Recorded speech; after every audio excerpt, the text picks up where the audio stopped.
नमस्कार साथियों, आज वाले क्लास में अपन पढ़ेंगे मौलिक अधिकार, जो राजस्थान विश्वविद्यालय द्वारा आपका बीए पार्ट होती है पॉलिटिकल साइंस का जो सेकंड पेपर है भारतीय राज्य व्यवस्था, उसके सिलेबस में आपके टॉपिक दिया है मौलिक अधिकार। ठीक है, तो उसके बारे में आज अपन अध्ययन करेंगे। भारतीय राज्य व्यवस्था वाला जो पेपर, उसमें आपको पूरा संविधान पढ़ना है, तो उसमें दिया है सिलेबस में टॉपिक मौलिक अधिकार। तो जो हमारे संविधान के भाग है हमारे, उसमें तीसरे भाग में मौलिक अधिकारों का वर्णन किया गया है। तो मौलिक अधिकार है वो अमेरिका के संविधान से लिए गए हैं, और जो अनुच्छेद 12 से 35 तक मौलिक अधिकारों को परिभाषित किया गया है। ठीक है, तो आप ध्यान रखिए कि परीक्षा में इन जो ये छोटे छोटे टॉपिक है उनमें से 2 नंबर का सवाल पूछे जाने की संभावना ज्यादा है। तो इस चीज का आप ध्यान रखिए, जो मौलिक अधिकार है वो संविधान के भाग 3 में परिभाषित है, अमेरिका के संविधान से लिए गए हैं, और जो है अनुच्छेद 12 से 35 तक इनको परिभाषित किया गया है। ठीक है, तो 6 मौलिक अधिकार हैं। पहले 7 मौलिक अधिकार थे। जो 7वां जो मौलिक अधिकार था संपत्ति का अधिकार, उसको जो है संविधान 44वें संविधान संशोधन द्वारा 1978-79 में इसको हटाया गया, और वर्तमान में जो है वो अनुच्छेद 306 के तहत एक कानूनी अधिकार बना दिया गया है। तो 6 मौलिक अधिकार हैं। ठीक है, तो याद रखना कि समानता का जो अधिकार है वो अनुच्छेद 14 से 18 तक परिभाषित है। स्वतंत्रता का अधिकार है वो 19 से 22 तक परिभाषित है। शोषण के विरुद्ध जो अधिकार है वो 23 से 24 परिभाषित है। धार्मिक स्वतंत्रता का अधिकार वो 25 से 28 तक है। शिक्षा एवं संस्कृति का जो अधिकार है 29 से 30। और नंबर जो 6 है संवैधानिक उपचारों का जो अधिकार है वो अनुच्छेद 32। तो इस चीज का आप ध्यान रखें, ये आप अपनी नोट में नोट कर लें। इनका क्रम भी आपको पूछा जा सकता है। इस टॉपिक में से आपको बड़ा सवाल भी पूछा जा सकता है। ठीक है, तो मौलिक अधिकार है वो भाग 3 में परिभाषित, अमेरिका से दिए गए हैं, अनुच्छेद 12 से 35 तक के परिभाषित हैं। ठीक है, तो जैसे आपको पूछ लिया शोषण के विरुद्ध कौन से अनुच्छेद में परिभाषित है। ठीक है, तो इस प्रकार से छोटे छोटे सवाल इसमें काफी बनते हैं।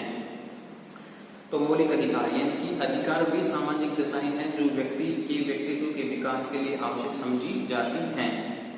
हैरोल्ड लास्की के अनुसार अधिकार सामाजिक जीवन की वे परिस्थितियां हैं जो व्यक्ति के व्यक्तित्व के सर्वांगीण विकास के लिए आवश्यक हैं। यानी कि रांधी विचार कर रहे हैं हैरोल्ड लास्की। उन्होंने अधिकारों के संबंध में बात करते हुए उन्होंने कहा कि अधिकार सामाजिक जीवन की वे परिस्थितियां हैं जो व्यक्ति के व्यक्तित्व के सर्वांगीण विकास के लिए आवश्यक होती हैं। ठीक है, तो मौलिक अधिकारों के जो संशोधन है वो संसद के द्वारा ही किया जा सकता है। मौलिक अधिकारों के संशोधन के संबंध में उच्चतम न्यायालय ने समय समय पर अपने निर्णय भी दिए हैं। संगरी प्रसाद तथा सज्जन सिंह के मामले में उच्चतम न्यायालय ने यह निर्णय दिया कि संसद सर्वोच्च है और संविधान के किसी विभाग में संशोधन कर सकती है, चाहे वह भाग 3 का मौलिक अधिकार क्यों न हो। यानी कि मौलिक अधिकारों में संशोधन की तो बात करते हैं, तो सर्वोच्च न्यायालय ने संबंध में निर्णय दिया है कि संसद सर्वोच्च है, वो ही मौलिक अधिकारों में परिवर्तन कर सकती है। ठीक है,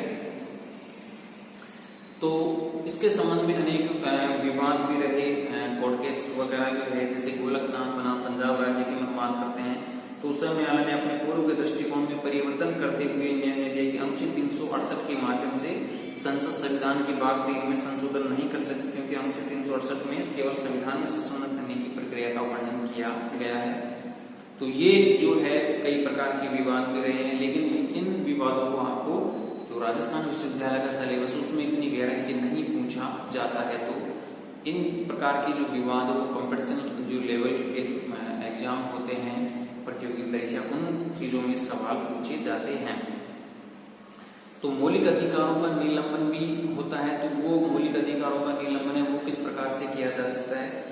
भारतीय संविधान में दिए गए मौलिक अधिकार निरपेक्ष अधिकार नहीं, बल्कि इनके प्रयोग पर युक्ति प्रतिबंध आरोपित किए जा सकते हैं, यानी कि इन पर प्रतिबंध भी लगाए जा सकते हैं। अनुच्छेद 33 में यह प्रावधान है कि संसद प्रतिरक्षा सेना के सदस्यों के संबंध में मौलिक अधिकारों को सीमित या प्रतिबंध कर सकती है, वह अपने जिससे वह अपने कर्तव्य का पालन कर सके। यानी कि जहां पर आर्मी रह रही है, आर्मी का शासन है या किन्हीं कारणों से सेना को लगाया गया है, तो वहां मौलिक अधिकारों को कुछ समय के लिए प्रतिबंध को यानी कि प्रतिबंध लगाए जा सकते हैं, मौलिक अधिकारों को सीमित भी किया जा सकता है। संसद ने इस शक्ति का प्रयोग करते हुए सेना अधिनियम 1950, वायुसेना अधिनियम 1950 तथा नौसेना अधिनियम 1950 पारित भी किए हैं। अनुच्छेद 34 के अनुसार किसी क्षेत्र में सैन्य विधि या मार्शल लागू हो तो संसद नागरिकों के मूल अधिकारों को सीमित कर सकती है।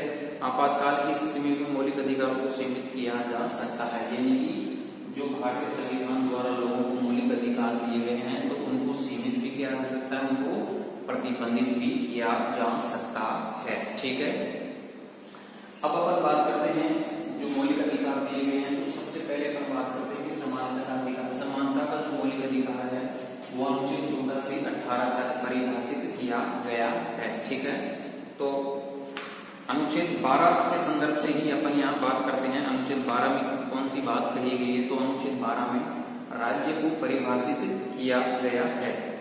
अनुच्छेद 12 में राज्य की परिभाषा दी गई है कि वे संस्थाएं जो कानूनों का निर्माण करती हैं, लागू करती हैं और उल्लंघन होने पर दंड देती हैं, राज्य कहलाएंगे। तो ये बात आपको परीक्षा में भी पूछी जा सकती है। अनुच्छेद 12 में किस चीज को परिभाषित किया गया है या राज्य को कौन से अनुच्छेद में परिभाषित किया गया है, तो इस चीज का ध्यान रखें कि अनुच्छेद 12 में जो है राज्य को परिभाषित किया गया है। ठीक है, अनुच्छेद 13 की अपन बात करते हैं कि मौलिक अधिकार संबंधी न्यायिक पुनरावलोकन, यानी कि न्यायिक पुनरावलोकन की जो व्यवस्था है वो अनुच्छेद 13 के तहत की गई है। ठीक है, तो यहाँ आप देखिए मौलिक अधिकार जो अनुच्छेद 12 से 35 मैंने यहाँ लिखा है और इधर जो मूल समानता मूल अधिकार 14 से 18 तक परिभाषित है, यानी कि 12 और 13 को मैंने इधर नहीं लिखा। तो अनुच्छेद 12 में आप याद रखें कि अनुच्छेद 12 में राज्य को परिभाषित किया गया, अनुच्छेद 13 में न्यायिक पुनरावलोकन की व्यवस्था की गई है। अब अपन बात करते हैं कि समानता का जो अधिकार है वो है अनुच्छेद 14 से 18 तक। इसमें 5 प्रकार की समानताएं दी गई हैं। अनुच्छेद 14 की अपन बात करते हैं तो विधि के समक्ष समानता और विधियों का समान संरक्षण, यानी कि विधि के समक्ष समानता यानी कि कानून के समक्ष सभी समान समझे जाएंगे और विधियों का जो है समान संरक्षण किया जाएगा। विधि के समक्ष समानता ये जो शब्द है वो ब्रिटिश संविधान से लिया गया है, जिसका तात्पर्य है कि विधि की दृष्टि में सभी व्यक्ति समान हैं, चाहे उसकी सामाजिक स्थिति कुछ भी क्यों न हो। यह प्रावधान राज्य के ऊपर एक नकारात्मक प्रतिबंध आरोपित करता है, अर्थात राज्य किसी ऐसे कानून का निर्माण नहीं करेगा जो असमानता को बढ़ावा दे, यानी कि विधि के समक्ष समानता, यानी कि ये जो शब्द है वो ब्रिटेन के संविधान से लिया गया है। वो सभी जो व्यक्ति हैं वो कानून के समक्ष समान समझे जाएंगे। ठीक है, तो अगला जो है अनुच्छेद 14 में विधि के समक्ष समानता है, विधियों का समान संरक्षण की बात कही गई है। अनुच्छेद 15 की बात करते हैं तो इसमें कहा गया है कि जाति, धर्म, लिंग, वंश, क्षेत्र, भाषा के आधार पर भेदभाव नहीं होगा। अनुच्छेद 15 की बात करते हैं तो इसमें कहा गया है कि व्यक्तियों में किसी प्रकार का भेदभाव नहीं होगा। धर्म, जाति, लिंग, वंश, क्षेत्र, भाषा के आधार पर भेदभाव नहीं होगा। तो ये बात आप ध्यान रखिए कि जो समानता का अधिकार उसमें 5 प्रकार की समानताएं दी गई हैं। तो यहाँ ध्यान रखिए कि अनुच्छेद 14 है वो समानता के अधिकार की बात करता है, विधि की समान समानता, विधियों की समान संरक्षण की बात करता है। अनुच्छेद 15 है वो धर्म, जाति, लिंग, क्षेत्र, भाषा के आधार पर भेदभाव नहीं होगा, इस तरह की बात करता है। ठीक है, अनुच्छेद 16 की बात करते हैं तो अनुच्छेद 16 में है अवसर की समानता। ठीक है, तो अवसर की समानता में क्या कहा गया है कि राज्य द्वारा आवंटित होने वाले लाभ एवं पद के अवसर सभी को समान प्राप्त होंगे, यानी कि राज्य के द्वारा आवंटित होने वाले लाभ एवं पद के अवसर सभी को समान प्राप्त होंगे। अपवाद 16(4) कमजोर वर्ग के लिए जाति और शिक्षा के आधार पर पिछड़े हैं तो भेदभाव किया जा सकता है, यानी कि जैसे मान लीजिए राज्य के द्वारा सरकारी पदों पर भर्तियां निकलती है तो उसमें किसी के साथ भेदभाव नहीं होगा, लेकिन अनुच्छेद 16(4) जो है वो जो है इसमें भेदभाव करता है, यानी कि जो समाज का जो पिछड़े वर्ग है उनके साथ भेदभाव किया जा सकता है, यानी कि उनको आरक्षण की व्यवस्था दी गई है। अपने 16(4) कमजोर वर्ग के लिए जाति और शिक्षा के आधार पर पिछड़े हैं तो भेदभाव किया जा सकता है। ठीक है, तो इसमें जो 16 में है वो अवसर की समानता दी गई है। अनुच्छेद 17 की जो पर बात करते हैं उसमें कहा गया है कि अस्पृश्यता का अंत, यानी कि समाज का जो निम्न व्यक्ति है तो उसके साथ किसी प्रकार का जो है भेदभाव स्वागत वगैरह नहीं किया जाएगा। ठीक है, तो अनुच्छेद 17 में कहा गया है अस्पृश्यता का अंत देश का पहला अस्पृश्यता निवारण अधिनियम 1955 में बना है। तो जो परीक्षा के संदर्भ में अपन बात करते हैं तो परीक्षा की दृष्टि से आपको उसमें मोटा मोटा ही पूछा जाएगा बारीकी से आपको इसमें नहीं पूछा जाएगा। तो अनुच्छेद 17 में जैसे पूछा जाए कि किस चीज का प्रावधान किया गया है, तो अनुच्छेद 17 में अस्पृश्यता का अंत। अनुच्छेद 18 की अपन बात करते हैं तो उसमें उपाधियों का अंत कहा गया है कि राज्य द्वारा सेना में शिक्षा को छोड़कर शेष उपाधि नहीं दी जा सकती। और जैसे मान लीजिए सेना और शिक्षा के अलावा किसी विदेश से किसी को उपाधि प्राप्त होती है तो वो बिना राष्ट्रपति के अनुमति से कोई व्यक्ति उपाधि प्राप्त नहीं कर सकता। तो राज्य के द्वारा सेना और जो है शिक्षा की छोड़कर उपाधियां नहीं दी जा सकती। तो इस प्रकार की जो समानता की बात की गई है वो समानता के अधिकार में, मौलिक अधिकार में की गई है 14 से 18 तक। ठीक है, तो अनुच्छेद 14 में कहा गया है कि विधि के समक्ष समानता, विधियों का समान संरक्षण। अनुच्छेद 15 में कहा गया है जाति, धर्म, लिंग, मत, क्षेत्र, भाषा के आधार पर भेदभाव नहीं। अनुच्छेद 16 में अवसर की समानता की बात कही गई। अनुच्छेद 17 में अस्पृश्यता का अंत और अनुच्छेद 18 में कहा गया है कि उपाधियों का अंत। ठीक है, तो ये हो गया समानता का मौलिक अधिकार।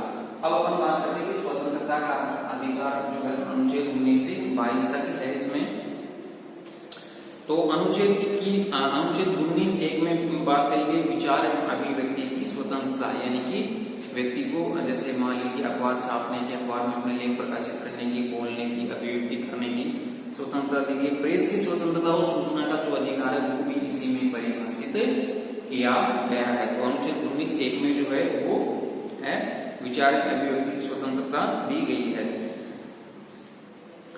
अनुच्छेद 19(2) की बात करते हैं तो इसमें शांतिपूर्ण सम्मेलन की स्वतंत्रता दी गई है। यानी कि सबसे मुख्य बात यह है कि स्वतंत्रता का जो अधिकार उसमें कई प्रकार की स्वतंत्रता की बात की गई है। ठीक है, तो अनुच्छेद 19(1) के तहत बात करते हैं विचार एवं अभिव्यक्ति की स्वतंत्रता दी गई है। अनुच्छेद 19(2) के तहत बात करते हैं तो शांतिपूर्ण सम्मेलन की स्वतंत्रता दी गई है, यानी कि जो व्यक्ति है वो शांतिपूर्ण सम्मेलन आयोजित कर सकता है। अनुच्छेद 19(3) की बात करते हैं शांतिपूर्ण संघ बनाने की स्वतंत्रता दी गई है, यानी कि राजनीतिक दल जो है वो इसी अनुच्छेद के तहत परिभाषित है या दल को बना सकते हैं। तो शांतिपूर्ण संघ बनाने की स्वतंत्रता उनको दी गई है।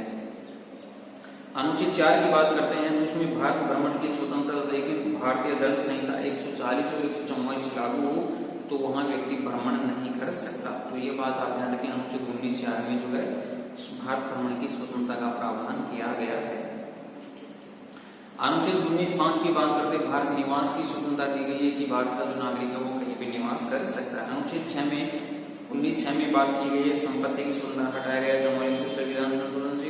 और अनुच्छेद 19(6) का जो पूछ रहा है वो आजीविका की स्वतंत्रता, यानी कि 6 प्रकार की स्वतंत्रता इसमें दी गई है। ठीक है, तो विचार एवं अभिव्यक्ति की स्वतंत्रता, शांतिपूर्ण सम्मेलन की स्वतंत्रता, शांतिपूर्ण संघ बनाने की स्वतंत्रता, भ्रमण की स्वतंत्रता, निवास की स्वतंत्रता और आजीविका की स्वतंत्रता इसमें दी गई है। ठीक है, तो अनुच्छेद 19 में फिर अपन बात करते हैं अनुच्छेद 20 की बात करते हैं अपन। तो अपराधों से संरक्षण इसको परिभाषित किया गया। अपराधों के संरक्षण किस प्रकार से है कि किसी व्यक्ति को कानून का उल्लंघन किए बिना, किसी व्यक्ति को कानून का उल्लंघन किए बिना अपराधी नहीं ठहराया जा सकता और एक अपराध के लिए एक से अधिक बार दंडित नहीं किया जा सकता। ठीक है, तो यह दोहरा दंड निषेध कहलाता है।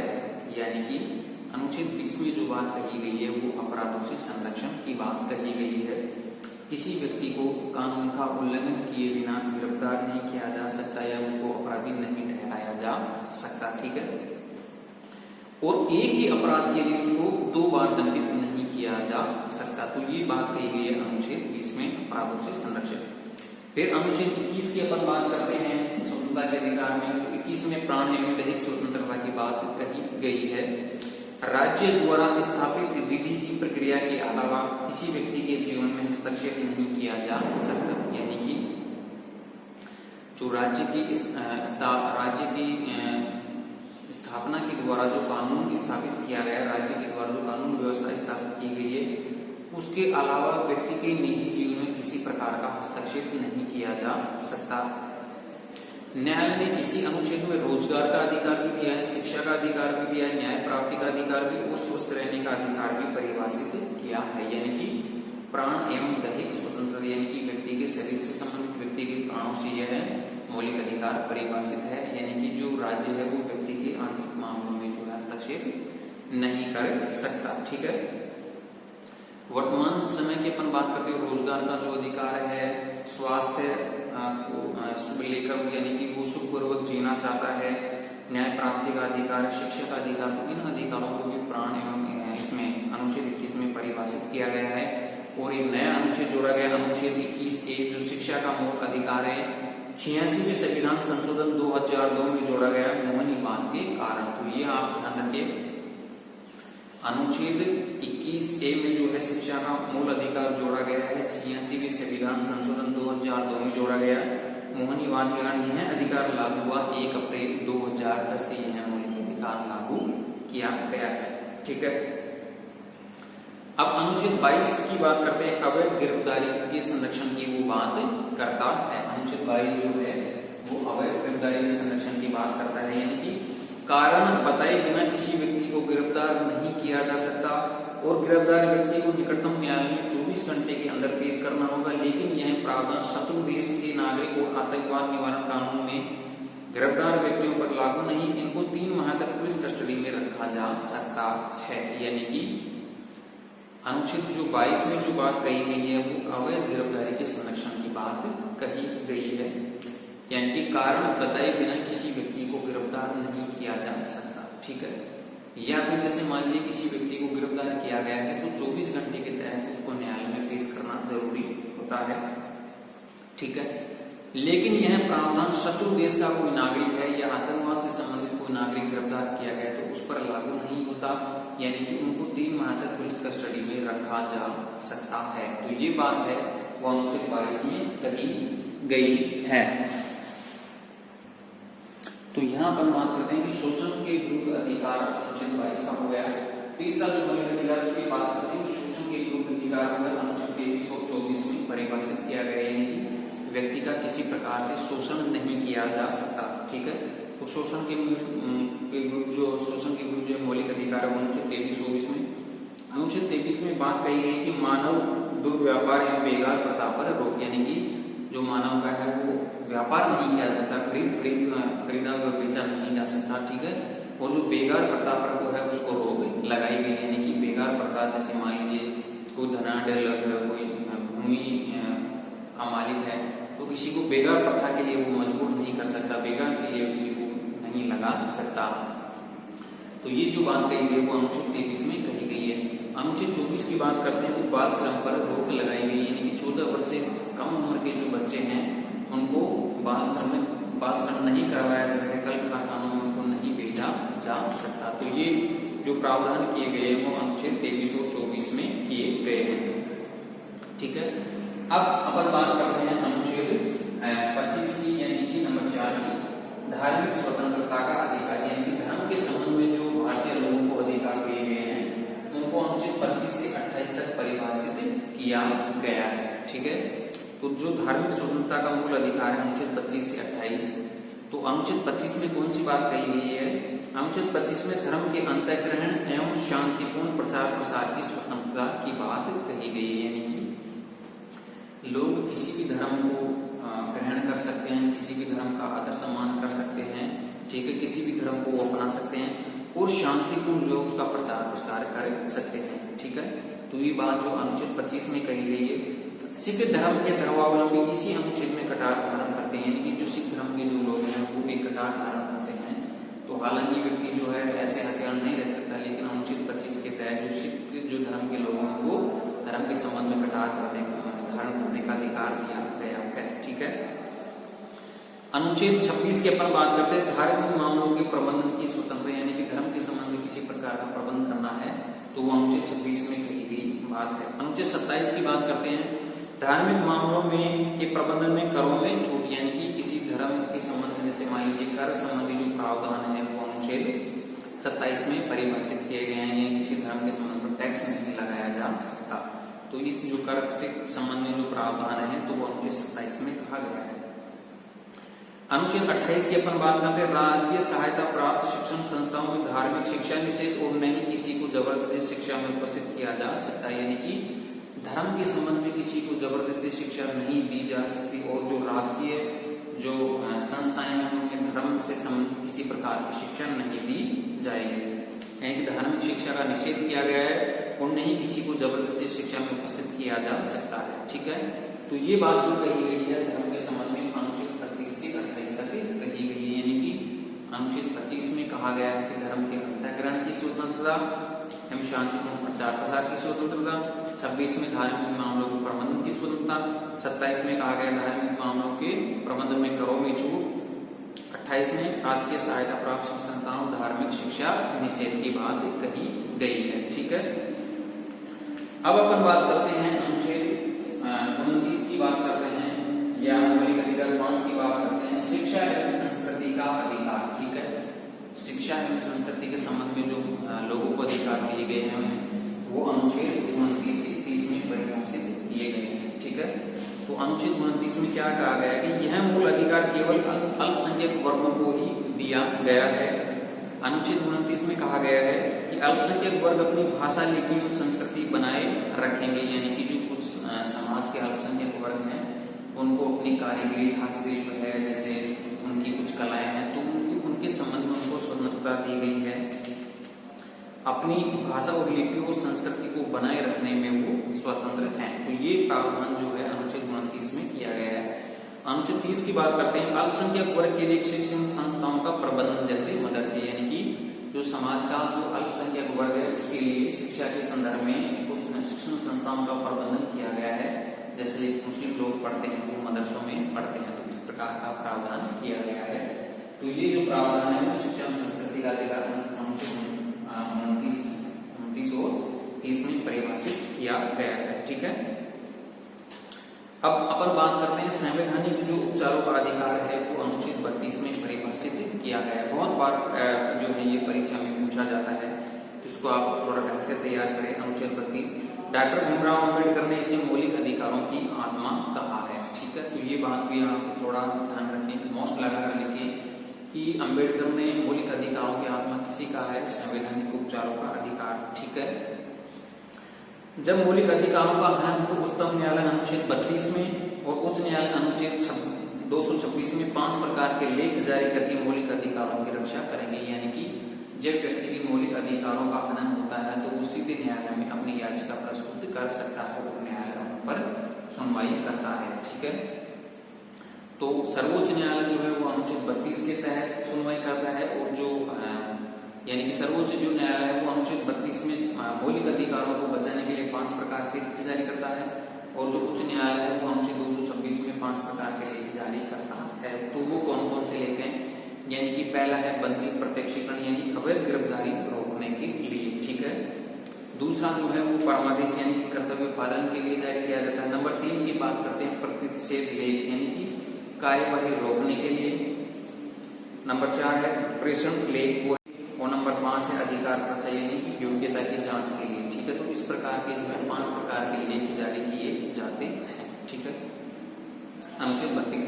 अनुच्छेद 33 की बात करते हैं तो ये सैन्य और अर्धसैन्य बलों के लिए इसमें परिभाषित किया गया है, जिससे अपन ने पहले चर्चा करी।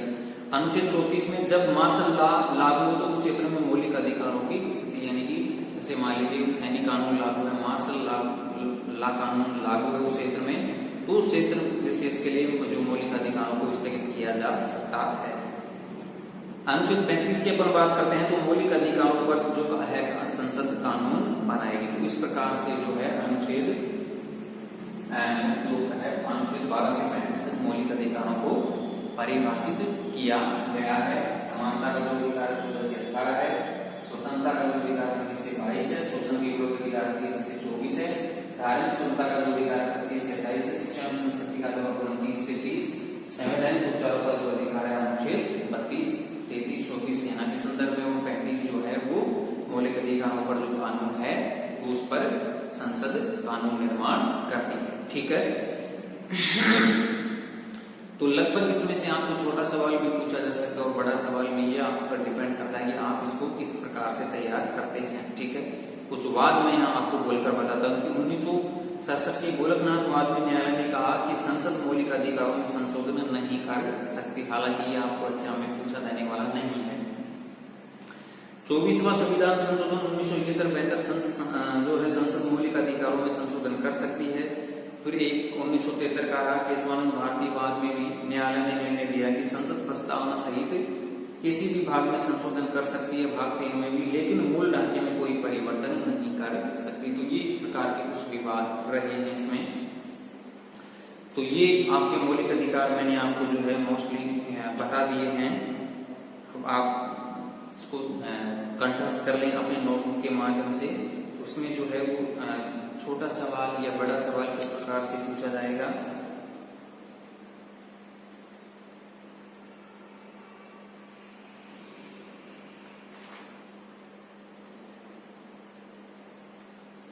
एक चीज मैं यहाँ और आपको बताना चाहूंगी, जो मौलिक अधिकारों में परिवर्तन के संदर्भ में है, मौलिक अधिकारों में संशोधन है, तो मौलिक अधिकारों में संशोधन के संबंध में उच्चतम न्यायालय ने समय समय पर अपने निर्णय दिए हैं। शंकरी प्रसाद तथा सज्जन सिंह के मामले में उच्चतम न्यायालय ने यह निर्णय दिया कि संसद सर्वोच्च है और संविधान के किसी भी भाग में संशोधन कर सकती है, चाहे वह भाग 3 का मौलिक अधिकार क्यों न हो। तो अगर आपको परीक्षा में पूछा जा सकता है कि मौलिक अधिकारों में संशोधन कौन कर सकता है, तो संसद ही मौलिक अधिकारों में परिवर्तन कर सकती है। गोलकनाथ वाला अभी मैंने बताया कि 1967 के मामले में उच्चतम न्यायालय ने अपने पूर्व के दृष्टिकोण में परिवर्तन करते हुए इन्हें निर्णय दिया कि अनुच्छेद 368 के माध्यम से संसद संविधान के भाग 3 में संशोधन नहीं कर सकती, क्योंकि अनुच्छेद 368 में केवल संविधान में संशोधन करने की प्रक्रिया का वर्णन किया गया है। ठीक है, तो जो केशवानंद जो भारतीवाद है वो अभी मैंने बताया कि लेकिन संशोधन का स्वरूप इस प्रकार नहीं होना चाहिए कि जिससे संविधान का आधारभूत ढांचा ही परिवर्तित हो जाए। ये 1973 के केशवानंद भारतीवाद में कहा गया। इस मामले में उच्चतम न्यायालय ने आधारभूत ढांचे के सिद्धांत का प्रतिपादन किया और संसद की संविधान संशोधन की शक्ति को सीमित कर दिया। ठीक है, तो ये आप ध्यान रखें, इनमें कहीं से भी बाहर से आपको छोटा सा अनुच्छेद पूछा जा सकता है। मौलिक अधिकार वो भाग 3 में परिभाषित है। मौलिक अधिकार अमेरिका के संविधान से लिए गए हैं, अनुच्छेद 12 से 35 तक परिभाषित हैं, और 6 मौलिक अधिकार आपके संविधान में दिए गए हैं। तो इनको आप अच्छे से तैयार करिए। अगले वाले टॉपिक पर हम आगे वाली क्लास में चर्चा करेंगे। तब तक के लिए मित्रों धन्यवाद।